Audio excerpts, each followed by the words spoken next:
Well, welcome, Philip. Thanks very much for succumbing to this. It's a conversation, so it's not meant to be an interview, really.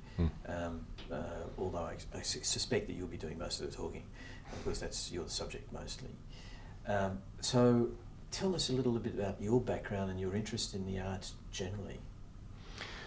Well, I originally started as an artist, effectively. I left Australia when I was 20. I travelled to the US and ended up working in the downtown art scene, partly in dance, partly in theatre, partly in visual arts.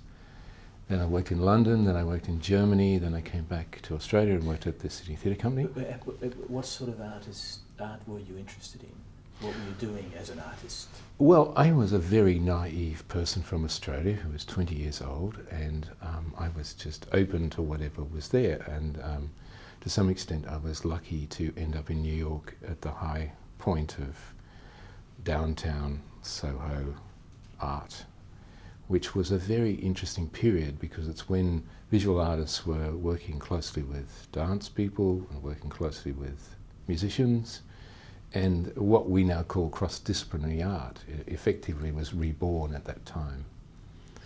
And so that's my initial, obviously I went to study theatre to some extent, but I ended up mixing with artists and musicians, and that was my first entree into the visual arts world effectively. But it was in this wonderful cross-disciplinary world that downtown Manhattan had at that time. And then you continued with that interest in dance and theatre and the visual arts. How did it continue to manifest itself in your career and in your life thereafter? Well, it continued to some extent because I moved to London. I mean, partly I didn't have a visa, so I had to move on. And I ended up working at the ICA, the Institute of Contemporary Art in the Mall, which again had a multidisciplinary process. It had a theatre, it had a cinema, it had a gallery, and so I was interested in the fusion of how all these art forms came together. Ultimately, after that, I pursued a more conventional career, I guess, as a theatre director, and as I say, ultimately directed shows at the Opera House through the Sydney Theatre Company and so on. But if you like, my education, if you like, was in this unusual cross-disciplinary world, both initially in New York and then in London. And to some extent my interest in the Biennale is partly like coming full circle and coming back to some of the things that I was interested in when I was 20 to 22 or 24. And because the visual arts have become this wonderful, a much broader world than they were 50 years ago, where they take on lots of other disciplines, and I think you can see that with the Biennale. And we were just discussing Marina Abramovich, who was in an early Biennale, and she is part of that cross-disciplinary world, that performance and of visual arts. And so, that's really one of the areas I'm really very interested in, is where dance meets performance art meets visual art, and yet you entered into a business, a venture in publishing, which had clearly there was a cultural component there. Can you just describe how you saw that in your palette? Well, again, as I say, in the early days in New York, I worked at this place called the Kitchen, and the Kitchen was had this.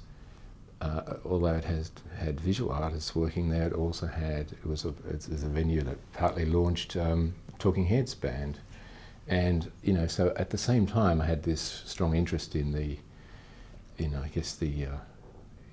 music industry, not so much the industry, but like that kind of area of independent bands.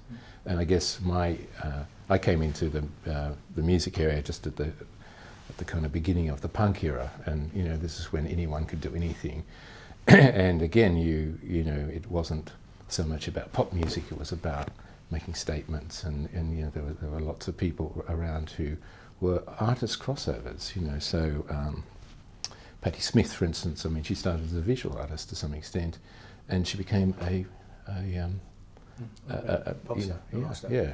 Yeah. So people moved back and forwards, and again, this interested me. And I guess when I got to a certain point with the theatre work, I kind of thought, well, it'd be great to get that vitality again of what came out of the music industry. So when I got this opportunity to move sideways into Rolling Stone, I thought, this is great, because it's young and it's vital and it's of our time. Yeah. It's that contemporary thing again, and I got very interested. I'm very interested in the contemporary. And I found where my career was going with the theatre was a bit more about classic theatre and historical plays and so on. And I hankered to re-engage with the contemporary. So I then but I became a business person in a commercial world.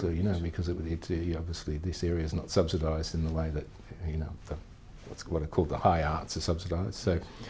But I call that uptown, downtown. I quite like moving between, if you like, the commercial and the uncommercial, between what's called high art and what's called popular art.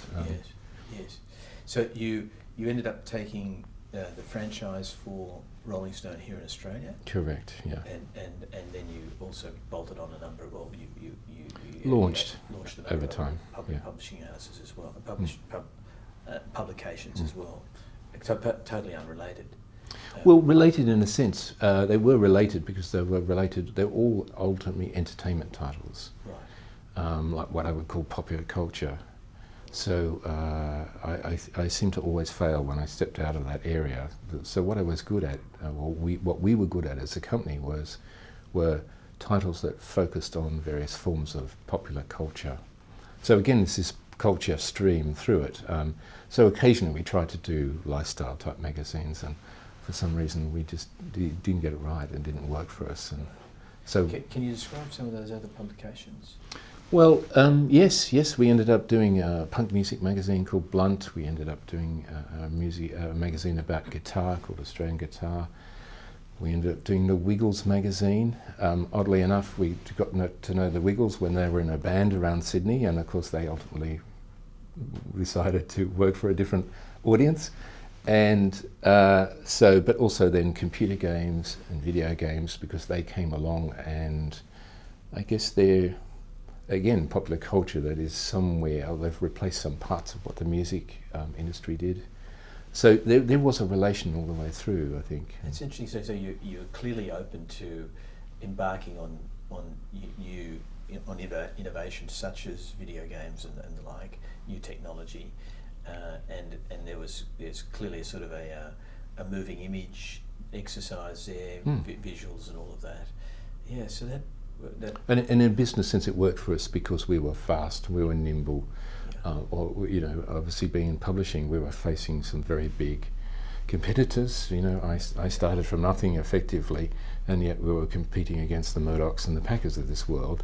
So we always had to be more nimble and more flexible and find new markets, because we couldn't compete in traditional markets because they were too big and too enormous. So we would always be innovating and trying to find the new things.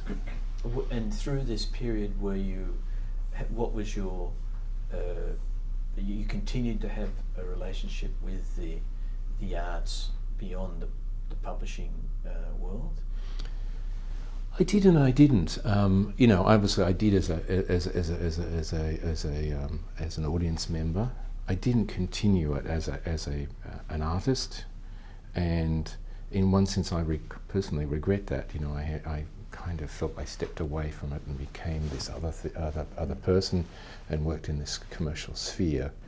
And I guess it's only in the last 10 years that I've started to integrate the two much more strongly, that I've been able to, or felt able to. Yes, that's right.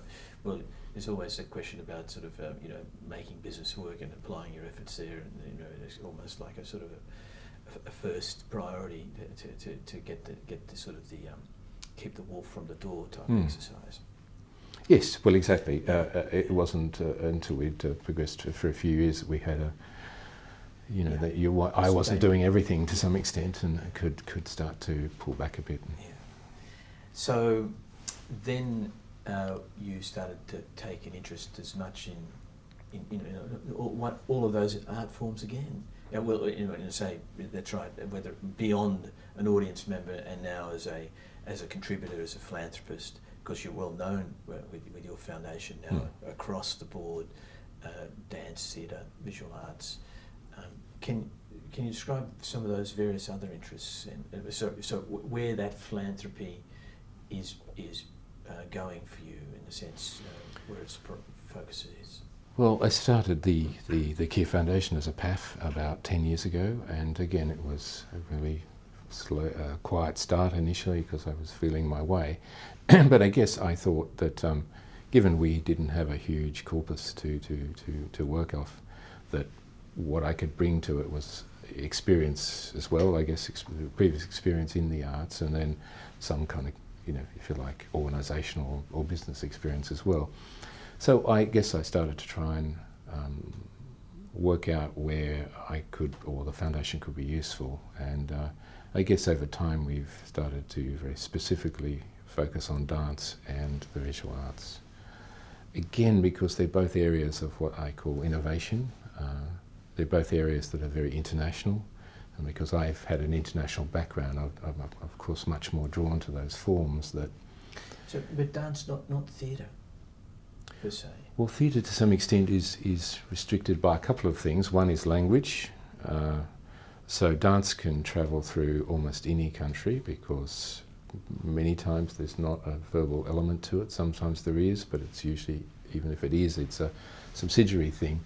While theatre is often more about literature, and therefore it's much harder to tour it or to take it into non-English speaking places. Also, theatre tends to be by its nature a quite expensive form because it's very labour intensive, Yes, I guess. yeah. And I guess again, as a path starting off, our ability to move the dial, I guess, wasn't so great in the theatre area because the amount of money we had to support something wasn't enough to make a change. While with dance and visual arts, dance is the poor art form, really, in one sense. It's so we could make much more of a move the dial much more, make Yeah, more. I want to come back to dance, but I'm also remember now your experience in Germany. Where did that play? How did that play out? Your experience in Germany did you live there? Did you work there? I worked, yes, in Cologne, in Schauspiel-Köln, which is the city theatre or the state theatre, large art centre. That was during your 20s? In the 80s, yeah. In the 80s, that's right. Okay, so there was another sort of element to your international exposure, which was beyond the English-speaking world. Correct. Worked in German, obviously, and we worked on German. Well, partly worked sometimes on English-speaking plays. Like I worked on the König Lear, German version of King Lear. King Lear. But dance is interesting because it also. How do you see that translating beyond the live performance? There's been often a view that dance is very rarely appreciated except in the live form. What's your view about that? Yeah, absolutely. I think it's a live form. Yeah, so sure, there are some people that certainly make films and it does move into other forms, but my main interest is in the live version of it. Yes, I found that's kind of and there are arguments for saying that dance is restrictive in that sense because you cannot reproduce it that readily like even theatre for that matter, or film, movies and drama. That was never an issue for you, the fact that dance has got this, and well, on the one hand, of course, that's the positive because it is so tangibly visceral. I'm interested to explore that. Well, I think that's the attraction of dance, and I think that's why, to some extent, the visual arts world has picked up dance strongly at the moment, because in an era when you can reproduce anything,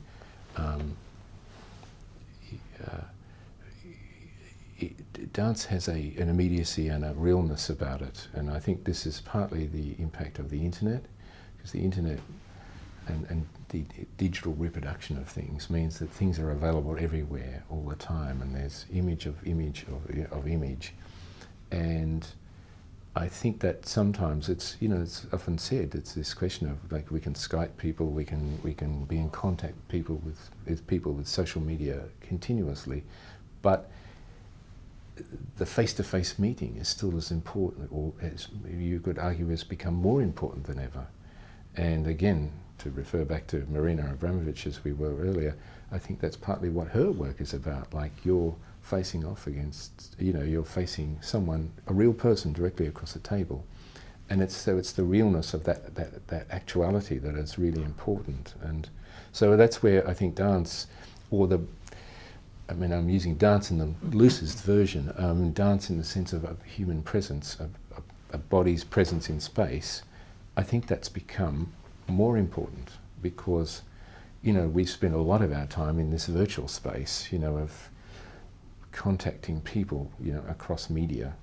And I think dance is the other side of that. And I think that's why, again, museums around the world are rushing to have dance people to come into their buildings to kind of make them live again, to have a human dimension, to have an actuality, which talks to the question of performance art as well, and so that's all.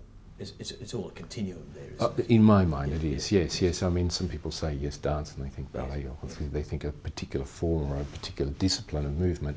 And I guess you could define dance that way, but I'm thinking dance in the broader sense, which is a body in space, and performance, or what say Marina Abramovich does. She does the same thing. Effectively, it's about the body in a space.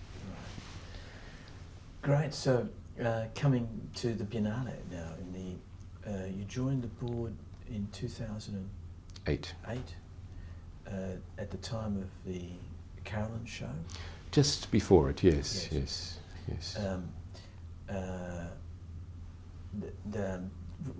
Did you have other board positions with other arts organisations at that stage? I hadn't really. No, I'm trying to think what else I'd done. I hadn't. No, I had.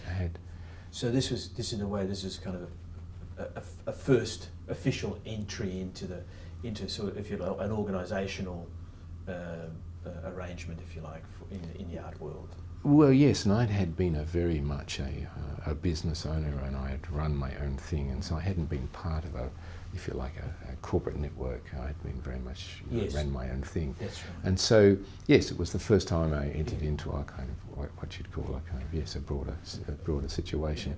Yeah. And look, I also spent a fair bit of time thinking about it, what I would be interested in, and the Biennale of Sydney was one of the few things I was actually interested in the sense it had many of the elements. That it had the international quality, which I'd always sought.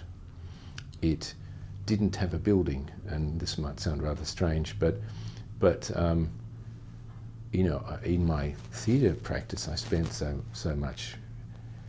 It's often in a frustrating way trying to deal with buildings or the institutional constraints of buildings.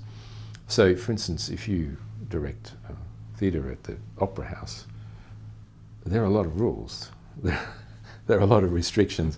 That building is an imposing building, and then on top of that, it has a lot of very restrictive rules about how it's used, and who does what within the kind of building, and management services, and as you can imagine. Yes. And one of the things I found liberating about the Biennale of Sydney, it doesn't have a building. It is about what I call, and this is why I spent a lot of time in my business. We didn't have printing presses. We didn't manufacture. We didn't distribute it ourselves. I used to outsource anything that I could, and we'd concentrate on what I call the IP, the intellectual property, because it was the intellectual property that interested me, not the the publishing per se at the time. Yes, that's yeah. Right, yes. Yeah. And so I thought the value was in the ideas, yes, that's right. and the brands, yes, and the mastheads, if you like. And so I used to outsource everything else possible. So, you know, in a curious sort of way, of course, I saw the Biennale a bit similar. Yeah. You know, it doesn't have to worry about air conditioning systems. It doesn't have to, you know, Yeah. and Yeah. you know, having run a building myself for the office, you know, I used to find the most frustrating question I was ever asked was, why isn't it colder? Why isn't it hotter? Why is the air conditioning not working? So I, you know, and I'm joking slightly, but I wanted to be on a board that we never had to discuss air conditioning. And that's good. And I think that's right. In fact, you know, one would say that the Biennale's principal exercise is to get that sort of curatorial element right. And while there is, I mean, I wouldn't mind exploring at some stage, you know, how that curatorial component is seen as being the critical element of the Biennale's modus vivendi, if you like, or justification for its being. But so that was what was exciting. Yeah. You know, we used outside venues, as you well know, and then we found new venues. And the fact that there was Caroline's show was the first big one at Cockatoo Island. It was the first one at Cockatoo Island, and that was a great success by anyone's measure, because we, you know, it opened up that venue, that space, that island to a whole, to Sydney, in a way that Sydney had never experienced before, because it really wasn't a well visited place up until then. In a sense, we kind of exposed Sydney to Cockatoo Island, and so that was exciting. I imagine for you as much as it was for me at the time. Also, the capacity of being able to bring kids through, families through. That, you know, Cockatoo Island almost became the sort of the benchmark for the Biennale. It sort of became synonymous with the Biennale. And I kind of, why am I saying that? I just think in the context that you're saying too, you know, here was a non-museum venue. We didn't have buildings. We had this sort of, yes, there were venue partners such as obviously Art Gallery New South Wales and the MCA, but he was one that was very much open to artists' interpretation and how the audiences interacted with it as well. So it was all that, in a way, there was kind of a whole performance element here too, of people moving between the various exhibits and feeling quite comfortable about how they moved between the exhibits. Well, I think it's one of the really exciting things about biennials is that this question of how a place informs an idea and an idea informs a place. And I think that's what was, you know, particularly exciting about Caroline's approach to that show. You know, she started talking about this place on the other side of the world and this revolutions that turn, and then examined it in terms of individual venues like Cockatoo Island, but also in terms of the place of Sydney in the world, and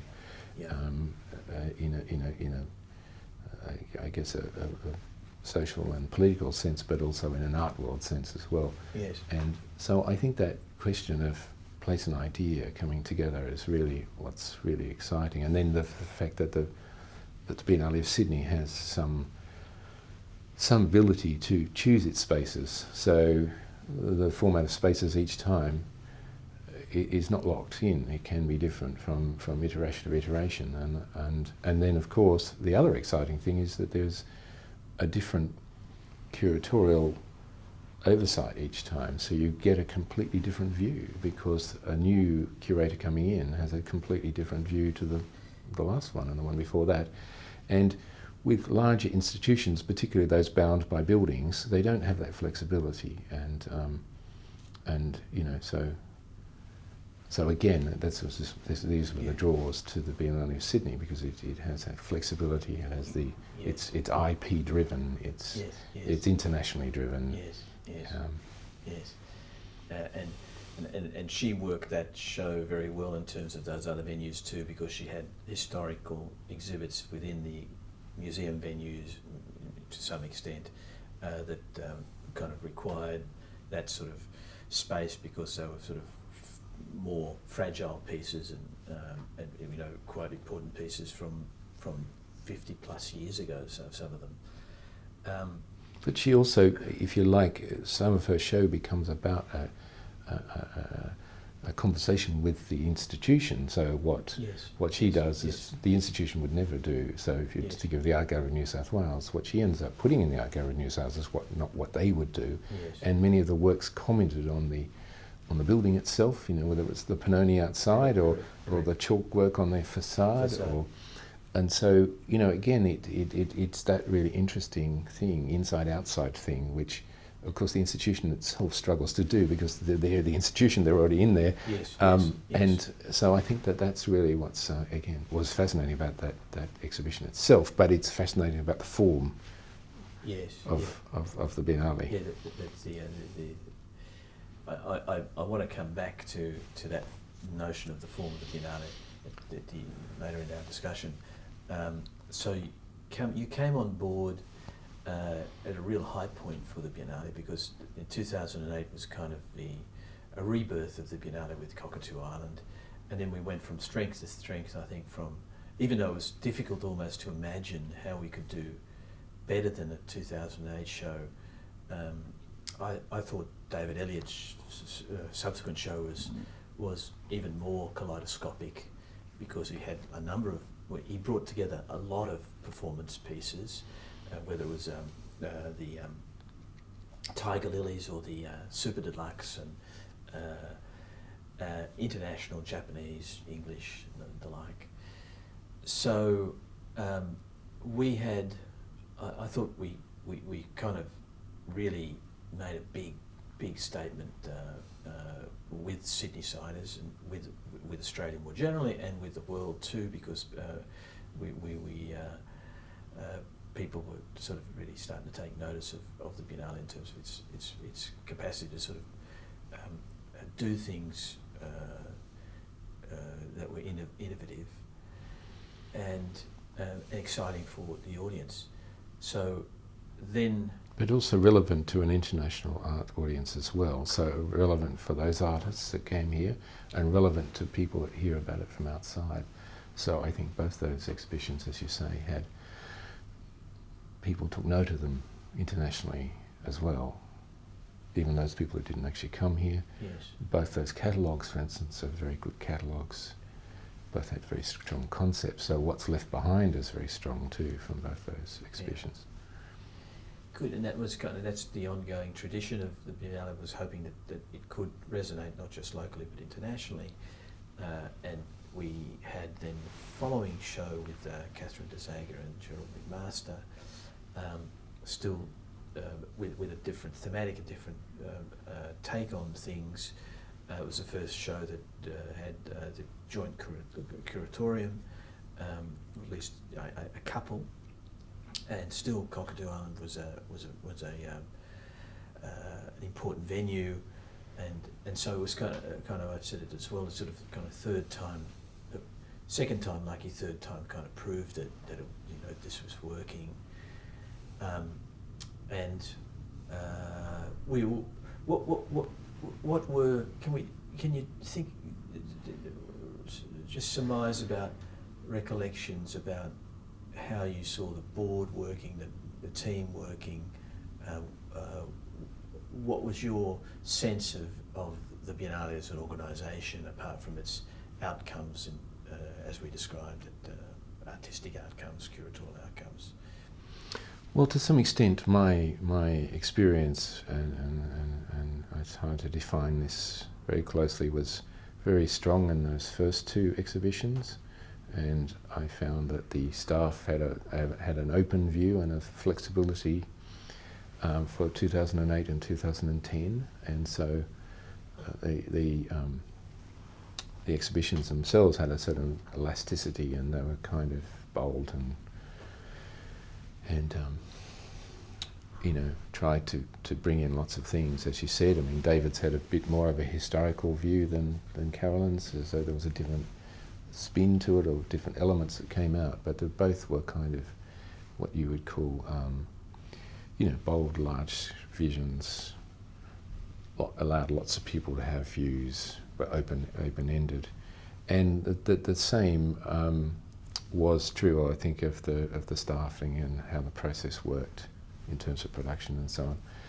My ultimate concern is that the next two productions were, to some extent, you're not quite so flexible, a bit more, and this is a big challenge for any organisation, arts organisation that is specifically that gets to a certain age. It's how do you keep the institutional strength of an organisation, but still maintain that flexibility to say, no, well, the next one we're just going to go right off in that direction, or the next one we just really need to do something completely different. And I guess my concern is that the 12 and 14 became, to some extent, a little bit too focused on what they had done, a bit too obsessed with their own history, and some of the flexibility in the staffing disappeared. It became, it has to be done like this, it has to be this way. So certainly my wish for the Biennale is that we get that flexibility back, and I think that we're moving down that path. And it's quite interesting being in the Biennale office at the moment. People have the catalogues out from 2008 and 2010, and they're saying, well, look at this, look at this, and it's quite interesting that some of the staff have rejoined us from that era, like Terry Harding and Melissa Ratcliffe. And so, there's that flexibility of spirit, I think, is very important in culture, full stop, whether it's high culture or low culture, because if you start to say the next music hit is going to be like this, you almost always get it wrong. I learnt this from the music industry. Yes. There were some very highly paid people who had worked all their life in the music industry. They still missed the next twist. They still said, punk, who's ever going to buy that? Or disco, who cares about disco? So the world is full of people. If you start to say culture is going to be like this, you almost always get it wrong. You have to maintain this flexibility. Yes. And as I say, my concern is that some of the staff lost that flexibility in that period. Then is it as much? I mean, we used to have Tony Bond used to talk about one of the previous directors of board directors, but also an artistic director, used to talk about it ain't broke, so don't fix it. So this model of an international curator who is selected by this process, which is fairly determined, yes, a curatorial selection panel discusses a whole number of potential applicants, or rather potential prospective curators, and then selects one to make a proposition. Do you think that is the sort of, how do you, if this is the process, where's the flexibility then? Is it the flexibility here, or is it in the organisation? How do you describe I think the tough thing is to get flexibility in the organisation, because the organisation still has to deliver an exhibition, and that's, you have to do it. You have to get it on. You have to balance your budget. You have to kind of raise money. You have to do all the things. But I think the real challenge is how do you build those systems? They're business systems like any other business would have. You've got to be efficient. If you're not efficient, it's just not going to work. So you've got to build, if you like, a strong institutional base. But then you've got to somehow have that base that's flexible enough to say, look, we don't absolutely have to do this at this point in the production process. We could do it this way, or we could try it that way, or we could use that venue, or that's the real challenge, because many other organisations, like the building-based ones, they don't have to do that. They do it within their programs. They do, but it's what I would call a slower evolution, and that they don't have to move as fast. But the Biennale, I think it works when it's really pushing to try something different. And if you go back to 2008 and 2010, I think both those curators were, and I think the organisation at that stage was able to, let's do that. Enthused to move in new directions. That's right. Well, does it as much come from the curator itself? There is, although there's a dynamic there, isn't there? I mean, they each feed off each other. There is, but the curator has to be also allowed in, if you like, and that's one of the other challenges. It's one of the interesting challenges for the board, because the board has got to look after what I call the unseen column. Because, you know, in a normal arts organisation, you have an artistic chief, and you have a management, a CEO chief, and they kind of usually both report to the board. But the challenge for the Biennale is the artistic person is somewhere else. They're living somewhere else, so they're not here all the time. Right. So they're not always able to, look after themselves or represent themselves as well. So I think a special responsibility the board has to some extent is to say, well, like, just because the artists aren't here yet, or we don't know who they are, we've still got to look after them.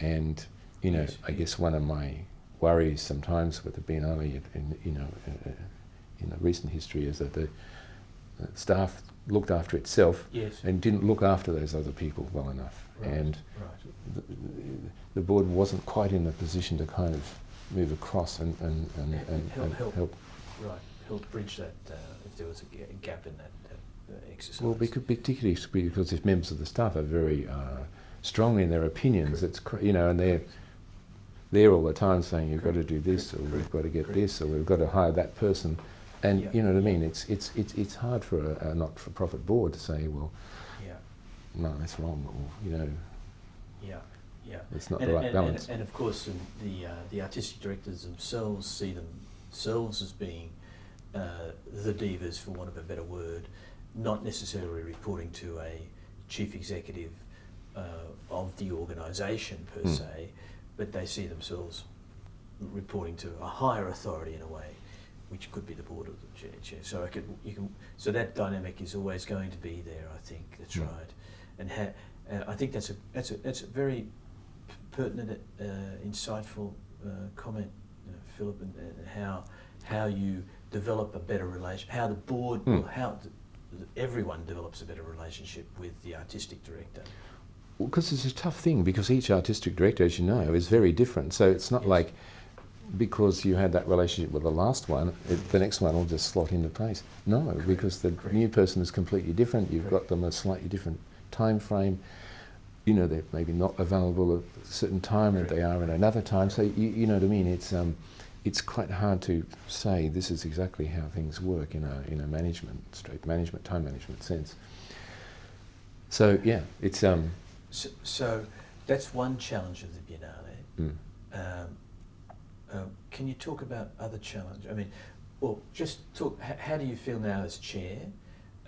What do you see as the critical challenges for the Biennale, apart from this one that you've just mentioned?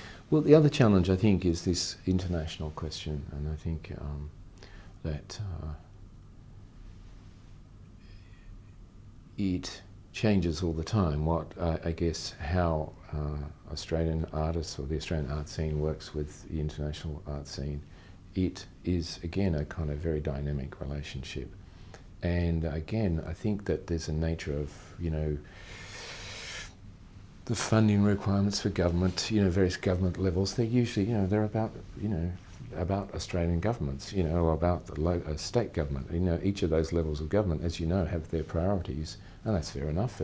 It's tax money coming from either the federal level, the state level, the city level, and it's fair enough that they ask for certain things. But I think, if you like, the Biennale of Sydney has a higher duty to deal with this international question, which, as you know, is not always what the federal government is looking for. You might say it's looking for it, but by and large it's about governing Australia, and it's about Australia. And so there's a central contradiction in what the Biennale tries to do, because it tries to say it's this very international thing, but then when much of the funding is tied to, if you like, national or state priorities, it's a very interesting balancing act, because obviously we want to be part of the city, the state, the country. We want to be recognised by them. We want to be supported by them if they're interested. And we want to support them as well. The Biennale wants to support their agendas as much as absolutely.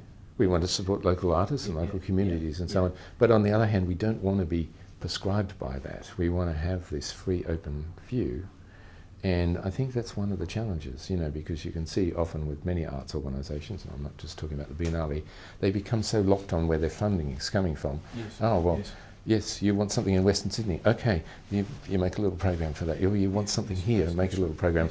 And you get organisations that then suddenly they move away from their original purpose and they start having to do all these little things around the side. Yes.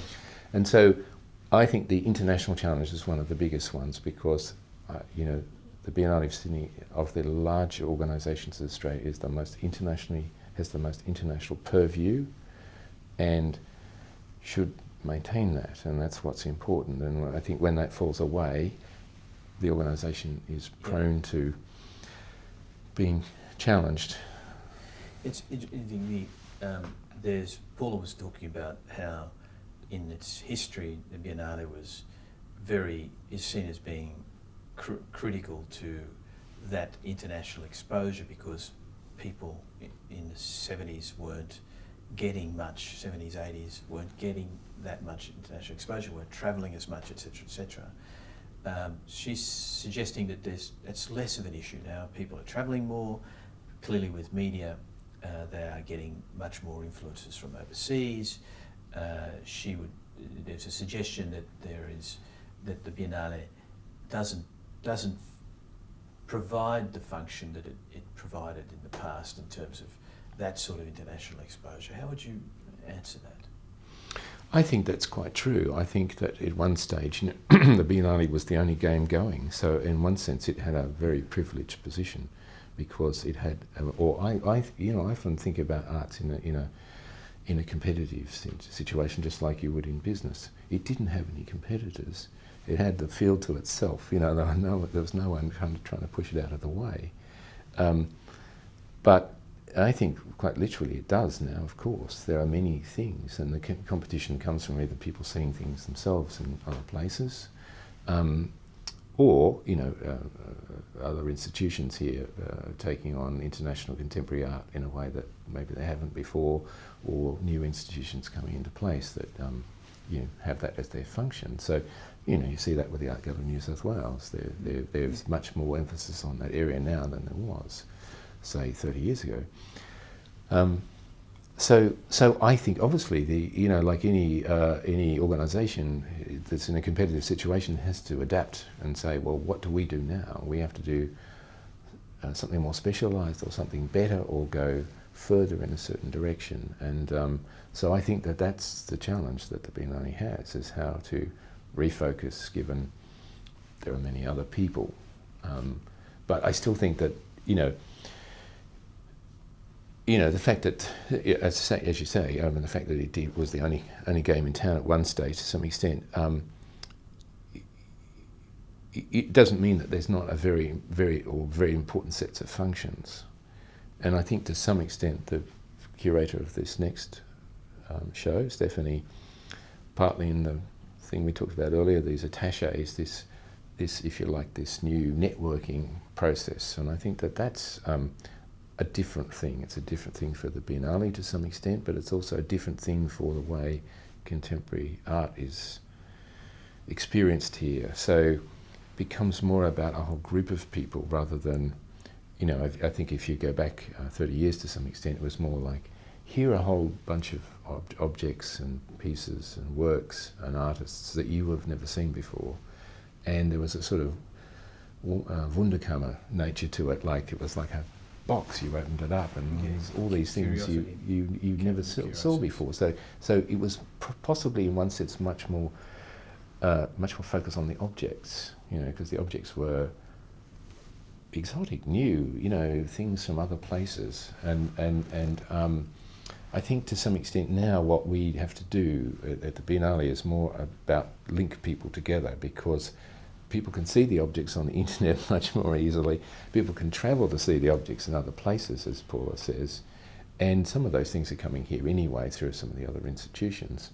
So it maybe the Biennale's function has to move on to be more a kind of introducer of people, of starting to make networks. And certainly that's one of the things we're looking to do is start to move to, rather than an organisation that does one big exhibition every 2 years, we're looking to have programming that runs through the year and programming that will even run through the off year. And it's again about keeping these networks going. So as we said earlier, Stephanie in this round has 10 attaches, and these are mainly advisors. Many of these advisors will come to Australia and be involved in public programs, talks and so on. But rather like Caroline, I mean, again, it does go back to Caroline a bit, because Caroline has this advisors approach, and she had it with Documento. She called them agents, and she has another version of this with Istanbul. And it's this thing of how do you create a network? Because if you're a curator these days, you cannot know all art in all corners of the world. There's so much happening. And as art has moved away from the traditional capitals, you know what I mean? As a curator, you need someone who is going to help you with Japan or help you with Taiwan. You cannot be in all places at once. So it becomes more like a web, if you like. Like Wikipedia or whatever. It's a web of opinions that end up kind of making the show. And that's partly Stephanie's view, and I think that's a modern view. You know, it's a very important way to start to work. And I think it's very important that the Biennale starts to do that. So, because it can't just do, bang, here's the big show, the amazing things you've never seen before. Yes. It has to, you know, work in a slightly in a quite a different way.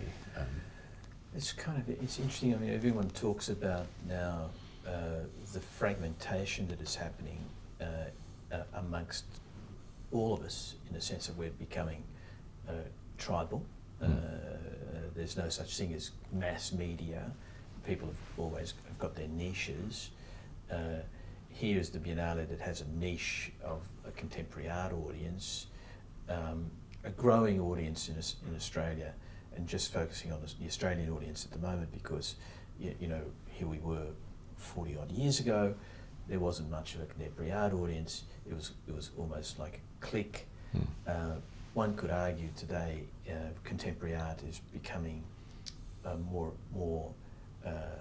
generally regarded, more generally accepted, but nevertheless it's still a niche, and not everyone is as in the aficionado boxes as others, as the people who go to Cockatoo Island occasionally for the Biennale. Some have never been to a contemporary art event before. So I'm thinking, well, this may be an interesting way of actually broadening. But I mean, there was always this argument that contemporary art was too much of a niche audience, and that the obligation was to try and build it. I know that we had this discussion, this conversation amongst ourselves in the 2007, 6, 7, where we did talk about trying to build a bigger audience, or rather, make contemporary art accessible. I think this can only help what Stephanie is talking about with attaches, because you're starting, the conversation is broadening out. Okay, there still may be contemporary art aficionados, but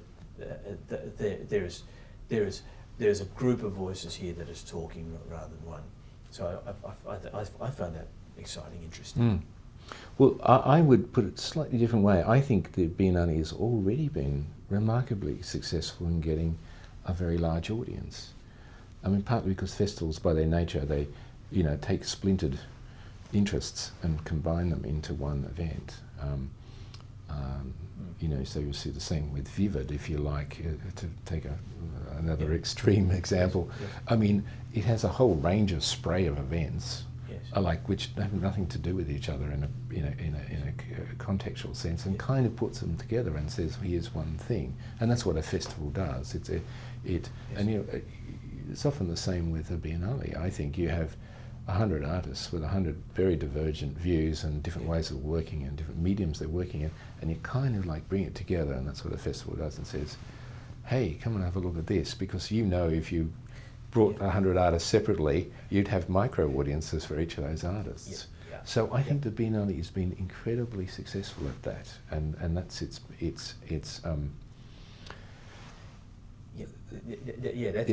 that's become almost its sort of brand now, that it has. In fact, there was an argument for saying, well, you needed to have the Biennale to actually make contemporary art recognisable, because it was such a critical mass that you couldn't help but not be aware of it when it came into town.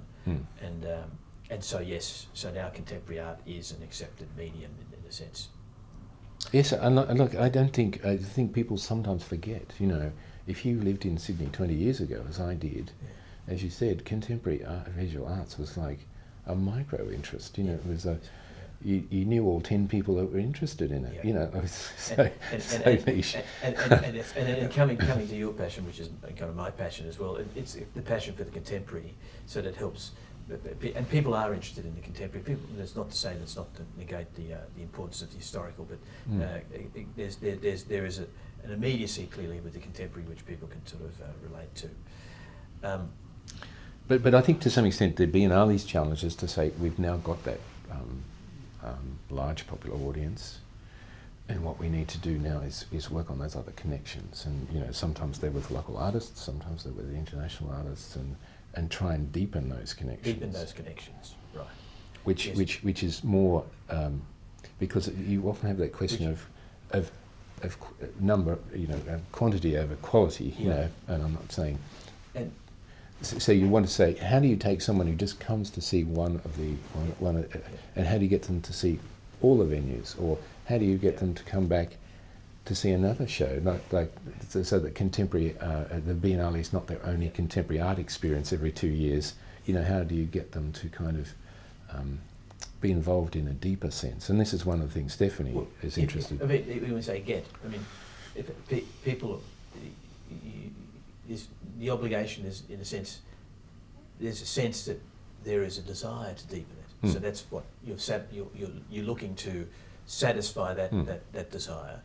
To deepen this conversation. And in fact, so as much as anything, they are conversations. We're talking about verbal as much as anything, you know, connections between people, or even non-verbal for that matter. The very fact that you're showing a piece which doesn't say anything in terms of text or dialogue is enough. But having people around it that can also potentially suggest other ways to interpret it is all part of that story. I think that's right. It's great. It sounds really exciting, and as you say, it plays to the international aspect, which is really the inherent characteristic of the Biennale. Now, I wanted to perhaps not necessarily finish up on a sour note per se. I wanted to touch that question of the boycott and how you saw that playing out, and where you see it now, in you know, with some perspective after a year or so. Well, I think it was, you know, in one sense, a set of historical events that were kind of obviously unforeseen, fell in an extraordinary set of, you know, as I say, from the, you know, having been a media person, you know, to some extent, I saw the media thing roll out in a way that was just like a perfect storm, in the sense that certain events or certain elements happened in a certain time frame, which was a really, really extraordinary, unusual, a very difficult situation. I think the other question is, there was this structural question, and that's what I'm alluding to before, that to some extent the organisation of the Biennale of Sydney had become a little bit rigid, and its relationship with artists was not what it should have been. So you had this quite professional, somewhat rigid production organisation putting this exhibition on, and to some extent they didn't reach out to artists, so they didn't have a strong way of dealing with artists. And so then when all these events happened, basically there wasn't the organisation didn't have a way of working around this, dealing with these questions. They didn't have good direct relationship with artists. So then when artists were then, who are, you know, open to what they're hearing from whoever, when they're they're suggestible to what they're told. So if they're told this is bad, you can't do this, or this Can't is be associated with this company. so there was no way that the organisation didn't have a way of contacting those artists and saying, well, look, you know, you could look at it this way, or we could work it this way, or whatever. It was this kind of rather rigid interface that basically. And on the other hand, there was the artistic director that didn't want to take a position one way or the other. Was standing there, supporting in a sense whatever the artists felt that they felt, and you know, that's an understandable position. But as you say, the organisation, then it was left for the organisation to pick up a direct dialogue with the artists. Well, I also think that, you know, I mean, and I obviously I'm not that keen to talk about personalities, but Yes. that I think it irrespective of the person or the curator in that situation, when they have to deal with 90 artists, that's a lot of relationship to have. And even a very good communicator who had a strong message would have a challenge getting across to 92 people and saying, well, this is this, because as you know, it's the nature of artists, they have individual visions, and that's why we want them in the first place. And so therefore you've got to talk to each of them in a different way. You just can't kind of send them out a kind of memo and say, dear guys, this is what's going on, because you know, they all have, you know, and they all have remarkably different views. That's right. And but because there's no other interface except this one person. Yes. And see, for instance, this is one of the reasons I've been very keen about pushing this attaché thing, or these advisors, because if you have other people out there that can talk to people or explain within whatever culture they're coming from, because as you know, particularly for, you know, the international artists, they sometimes have never been here before, they don't know what they're getting, you know, what exactly they're getting, you know, what the experience is going to be like, and then if they hear some negative thing, even if it's incorrect, it's going to colour their opinions. Correct. So, but if there's someone else, you know, that they know or respect who lives in the Middle East or Amsterdam or whatever, can say, oh, look, I know those guys, or that's what happened, or that's what's happened. You know, it provides other interfaces where. Yes, that's it. So, you know, this is one of the things I think it's very important for us as an organisation to start to develop these other parts of the network. So it's not just there's the curator and there's the production management staff that put the show on. Yes. And, you know, because it's not, when you come across a circumstance like this, there's no give. It just becomes rigid, and therefore it becomes a conflict. When it becomes a conflict, and then the press gets hold of it, and then it's uncontrollable at that point. You know, it's grist for the mill for the media when it's like that. They see the conflict as they did. I was intrigued to. I just wanted to suggest what Paula, in fact, had indicated might have been an alternative, and that is that. I mean, these are easy things in hindsight, but I just put it on the table, because I think what you've just said is really goes to the heart of the actual matter, and I think there's so much truth in that, and you know, that reflects on the board, reflects on management across the whole team, but there may have been an option that if we had addressed the question by saying, okay, there's a concern about the company Transfield and the chairman. Why don't I step down, suspend me as chairman, suspend Transfield as a sponsor. Let's have a public forum on this that runs right through the Biennale, and in that forum, all the voices can be heard and the discussion can be had as open as possible, with no influence from Transfield or the chair. That could have been, I think, one way of diffusing it. Absolutely. I mean, look, it's, as I say, that was that game you play in, what you do in hindsight, and it's quite easy to say, yes, look, if this had happened and this happened. But I do think that biennales, by their nature, because they are dealing with a large number of people that come from many different backgrounds, and that they're always prone to being, platforms for protest. And the Transfield situation is not unique in the world of biennales. As you know, Manifesto just had a similar problem in Russia. Yes. Or a completely different problem, because the issue was completely different. It was homosexual, and it was Ukraine. And of course, the Ukraine wasn't foreseeable when Caspar was trying to put that exhibition together. So, and he ended up losing more artists than Sydney did, because obviously all the Ukrainian artists didn't turn up. And there was there's another different situation in Sao Paulo, which was to do with Israeli government funding. 65% of the artists signed a letter saying that they weren't going to be involved in this exhibition if there's Israeli funding. But look, someone managed to get back to them and talk them.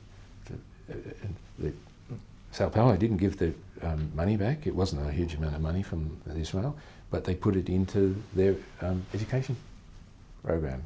Right. And managed to assuage the artists enough. The artists were happy with that. So even though it was going to the same organisation, yes.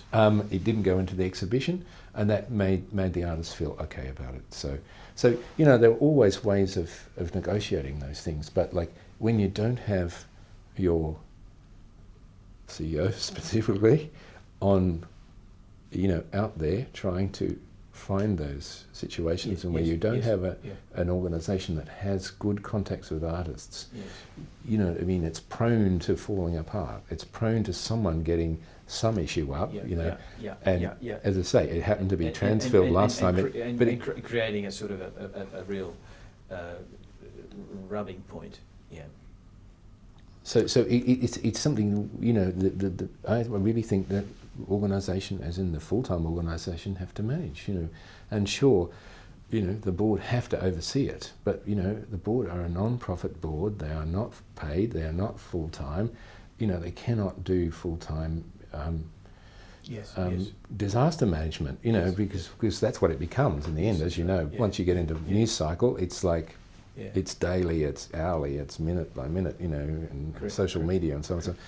So it really is a structural element, I think, and that's certainly what we're trying to understand and get around and work on within the new staffing. When I had to think about taking this job on, there were three elements that I really thought about, and I think they're still what we're working on, and this is what I wanted to emphasise and bring to the Biennale. And one is international, which we've talked about already. The second is independent, and as you know, the Biennale has been going through this process, particularly with the venues, and and also having board members from the funding bodies and so on. And as you know, we've been working in this process to be completely independent. We now go through this process of appointing our own artistic director without a direct representation from, and we're, I'm steadfastly sticking with that, and we've just gone through a government review which has confirmed our approach. So we have to work strongly with the venues, but it's our decision. We live or die by that decision, so it has to be our decision. If any board has governance control, they have to have control over the levers that have, determine the fate of the organisation. So, and particularly, obviously, the critical ones, and that's a critical one.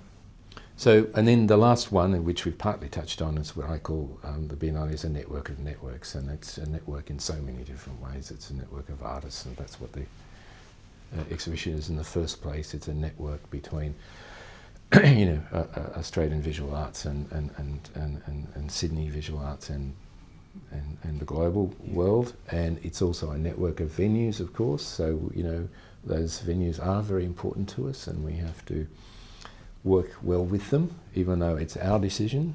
as to, as we said earlier, it's our independent decision as to what we do and how our budgets work and what AD we choose. We are part of this local community, and we have to work well with those institutions because, So it's the network of networks, I call it, a bit like the internet, a network of networks. It's the global, local, and that, and I think that's a great way of describing it and finishing it. Thank you. Okay, thank you. Thank you.